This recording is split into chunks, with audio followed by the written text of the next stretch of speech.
안녕하십니까. 예수 그리스도에 관한 이야기 9번째 시간이 되겠습니다. 지난번에 예수님께서 부활하시고 나서 아침 식사를 제자들과 하고 나서 베드로와 대화한 내용, 예수님께서 사랑을 3번 다짐하셨다. 그것을 잘못 이해하는 목사님들이 있어요. 그래서 설교할 때나 베드로가 3번 예수님을 부인했으니까 나도 너한테 3번 다짐해야 되지 않겠냐, 이러한 차원으로 이해하는 그러한 일이 있습니다. 절대 그런 게 아닙니다. 이것은 그리스 말에 예수님께서 그리스 말을 하신 건 아니죠. 베드로에게 유대인들의 모국어인 아람어로 얘기했지만은 뜻은 하나님이 사랑하시는 그 하나님의 사랑, 아가페의 사랑으로 나를 사랑할 수 있느냐, 그렇게 예수님이 베드로에게 물어본 겁니다. 큰 사랑이죠. 베드로가 나는 그저 친구들 간의 우정관계의 사랑, 좀 이해관계가 없으면 모른다고 하고, 좀 이득이 있으면 좋다고 그러는 변화무쌍한 횡적인 사랑입니다. 아가페 사랑이 종적인 사랑이라 하면 나는 횡적인 사랑입니다. 필리아라는 정도, 우정관계 정도의 사랑밖에는 안 되는 줄을 주님께서 아시지 않습니까? 그런 대화입니다. 2번 그렇게 베드로가 답변했어요. 그랬을 때 예수님이 그러면 네가 2번 얘기한 그 필리아라고는 수평적인 우정관계의 사랑도 틀림없는 거냐, 그렇게 예수님이 물으셨을 때 베드로가 당황했습니다. 그래서 내 자신 있습니다, 그렇게 답변 안 하고, 주께서는 모든 것을 아십니다. 모든 것을 아시오매 내가 주를 사랑하는 줄을 주께서 아시겠나이다. 이런 대화입니다. 그때 예수님께서 베드로에게 얘기하셨어요. 내가 지금 젊어서는 네 마음대로 다닐 수 있지만은 이제 때가 오게 되면은 네가 팔을 벌려야 되고 네 허리에 띠를 매고 네가 원치 아니하는 장소로 끌고 갈 것이다. 베드로가 붙들려서 순교당할 것이라는 것을 베드로에게 알려주신 거죠. 이러한 것이 요한복음서의 제일 마지막 장입니다. 그런데 제가 지금 예수님의 그 이야기를 쭉 말구유에서 베들레헴에서 태어나시고 나사렛에서 어린 시절을 보내고 이렇게 돼서 쭉 예수님이 어떻게 이 지상에서 생활하셨나, 전부를 말씀드릴 수가 없습니다. 그래서 중요한 것만 몇 가지 말씀을 드렸습니다. 그러면서 그 말씀드린 내용은 무엇이냐, 왜 말씀이 육신이 되어야 했고 왜 하나님이 인간이 되어야 했는가? 그 안셀름 주교가 쓴 글처럼 그거는 하나님으로부터의 어떤 긴박한 사정이 있었다, 그겁니다. 그 긴박한 사정이 무엇인가? 하나님께서 대우주를 창조하시고 지구에는 하나님의 형상대로 인간을 창조하시고 우주에서 가장 아름다운 장소, 가장 예술적으로 최고봉이고 가장 높은 가치를 부여한 이 지구, 여기서 잘못된 겁니다. 이 잘못된 것을 수정하지 않으면 우리 지구에 사는 인간들은 모릅니다. 아니면 태양계 내에서 질서가 무너지고, 태양계 내에서 질서가 무너지게 되면은 은하계인 밀키웨이에서 문제가 생기고 이렇게 됩니다. 하나님께서는 우주적인 생각에서 볼 때 지구에서 일어난 사건을 이거를 처리하지 않으면 안 되는 사정과 곡절이 있었던 겁니다. 그래서 요한복음에서는 하나님께서 세상을 이처럼 사랑하사 독생자를 주셨으니 그겁니다. 이 지구를 이처럼 사랑한 거 왜? 이 지구 내에서 질서가 무너지고 혼돈으로 돌아가면 태양계 전체의 문제가 파생되고, 태양계의 문제는 또 은하계의 그 밀키웨이로 비화됩니다. 이런 것을 막기 위해서 예수님을 보내야 하는 겁니다. 그건 무엇인가? 말씀으로 온 우주를 창조하셨는데 그 말씀의 내용은 둘입니다. 예술성과 가치 부여입니다.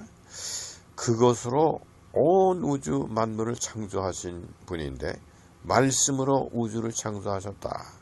말씀과 상관없는 존재는 우주에 하나도 없다. 이렇게 된 겁니다. 이러한 창조자의 입장에서 볼 때는 말씀의 내용이 없어지고 소멸되고 지구에서 하나님의 법칙이 완전히 무산되고 하나님의 창조하신 질서가 파괴되고 이렇게 하면 안 되는 겁니다.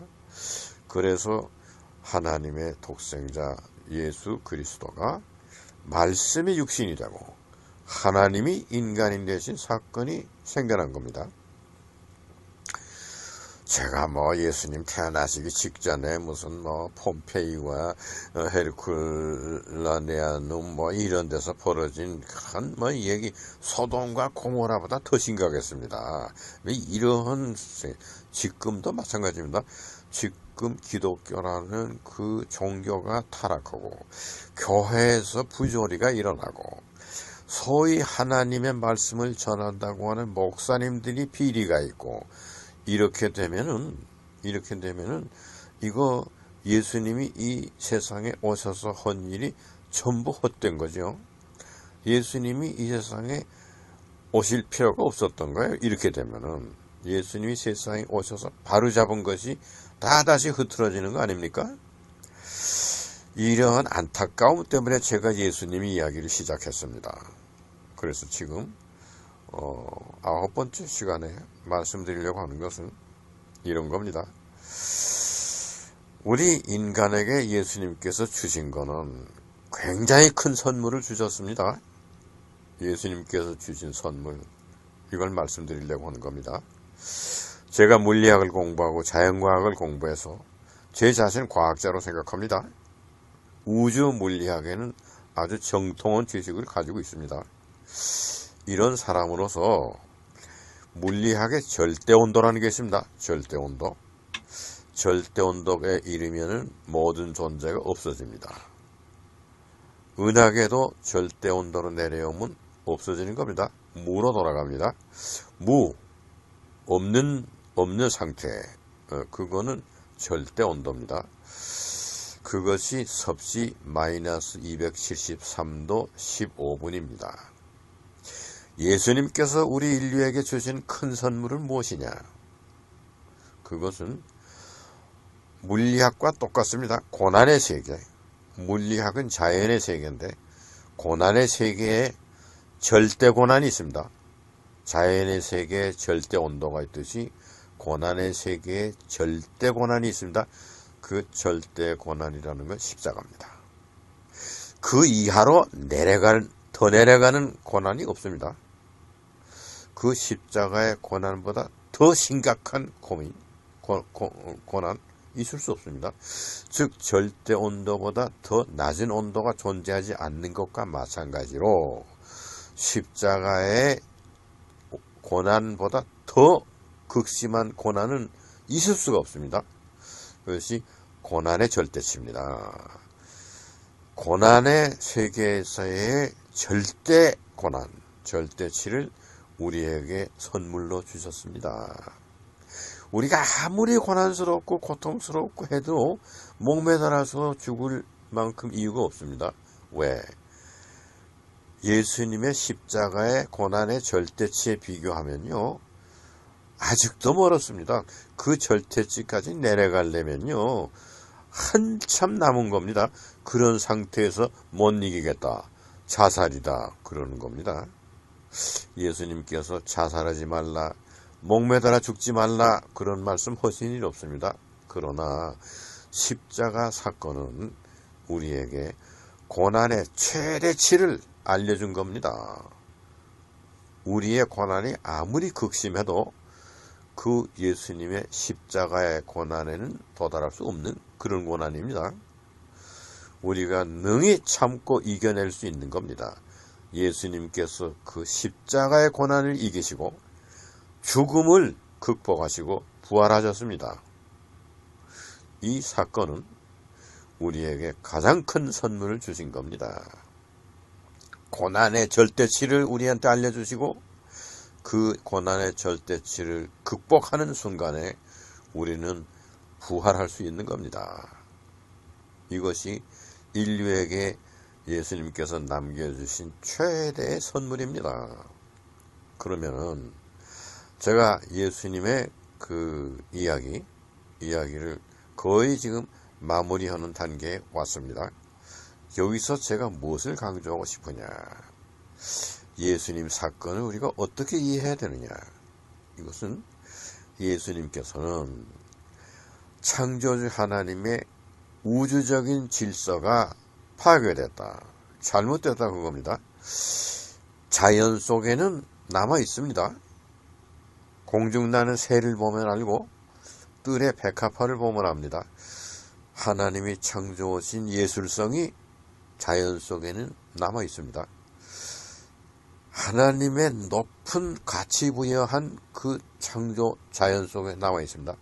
그러나 인간이 거하는 인간의 사회에서는 예술성이 완전히 소멸되고 있고 가치가 전락됐습니다.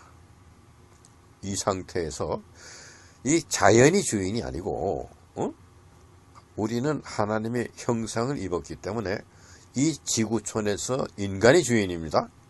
한때는 공룡이 주인 노릇한 때 있었어요. 지금은 인간이 주인입니다. 하나님의 형상인 우리들이 이 지구촌의 주인입니다. 겸하여서 태양계의 주인입니다. 또 더 나아가서는 은하계, 밀키웨이 은하계의 인간이 주인입니다. 이러한 인간의 사회가 완전히 하나님의 창조의 그 범주를 벗어났다. 하나님의 두 가지 법 75% 대 25% 그거는 없어졌어요. 또 4%를 지키기 위해서 96%가 암흑 중에서 남 모르는 중에서 작업을 한다. 그것이 아가페입니다. 96%의 캐패시티를 가지고 4%를 지킨다. 그리고 그것을 드러내지 않는다. 그거 아가페입니다. 하나님은 그러한 하나님이십니다. 그런데 그 두 가지 하나님의 법칙이 지구촌에서 없어진 지 오래됩니다. 그 다음에는 인간 사회에서 하나님의 창조의 말씀의 두 가지 개념, 예술성 이런 거는 사라져버리고 높은 가치관 이것도 없어졌습니다. 이렇게 되면은 이 전례가 있습니다. 소돔과 고모라가 그렇게 되는 겁니다. 또 폼페이와 헤르쿨레아눔이 그렇게 되는 겁니다. 이래서 하나님의 불의 심판이 소돔과 고모라와 폼페이와 헤르쿨레아눔에 내렸습니다. 소돔과 고모라는 먼 옛날이고 폼페이와 헤르쿨레아눔은 그거는 가까운 겁니다. BC 한 60년경입니다. 이렇게 된 사건입니다. 그러면은 이러한 바로 직후에 한 5, 60년 뒤에 예수님께서 세상에 오셨다. 그건 뭡니까? 이 소멸돼 가고 있는 하나님의 예술성, 아름답고 선한 것, 칼로스, 카가토스 이것을 다시 건립해야 되고 높은 하나님의 가치관 이것이 완전히 전복됐어요. 하나님의 가치는 가치 없는 것으로 되고 악마의 가치는 치솟았습니다. 지금 악마의 가장 높은 가치가 뭡니까? 돈입니다. 멸망에 가증한 것이 서지 못할 자리에 서고 앉지 못할 자리에 앉았다. 그게 뭘 말하는 겁니까? 교회에서 하나님의 제단을 의리여리게 꾸며놓고 그 자리에는 돈이 앉아 있습니다.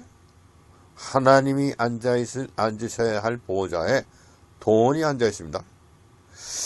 또 교인들이 앉아서 하나님께 예배드리고 또 서 있는 장소, 앉아 있는 장소 할 것 없이 다 돈이 문제가 되고 있습니다. 하나님의 거룩한 공동체라고 하는 교회가 멸망에 가증할 것이 앉고 서고 하는 장소가 됐습니다. 옛날 예수님 때는 그 하나님의 성당이 하나님의 거룩한 예배처소가 물건을 사고 파는 백화점처럼 되었다. 그런데 지금은 그거는 백화점이 되더라도 그 돈을 지불하고 물건을 사고 이러는 인간이 주인입니다. 그런데 완전히 지금 우리 교회에서 멸망에 가증한 것이 앉아있고 서고 있는 이 배금 사상에는요, 돈에 목사도 노예고 장로도 노예고 집사도 노예고 교인들이 다 노예입니다. 예수님 때 그 하나님의 집, 하나님의 예배 처소가 물건 사고 팔고 하는 백화점으로 변했다는 것보다 더 나쁜 그런 가치로 전락됐어요. 높은 가치를 가져야 하는 하나님의 예배 처소가 낮고 천한 것으로 전락됐는데 인간은 돈의 노예가 되고 그래 됐습니다. 하나님을 섬기지 않고 돈을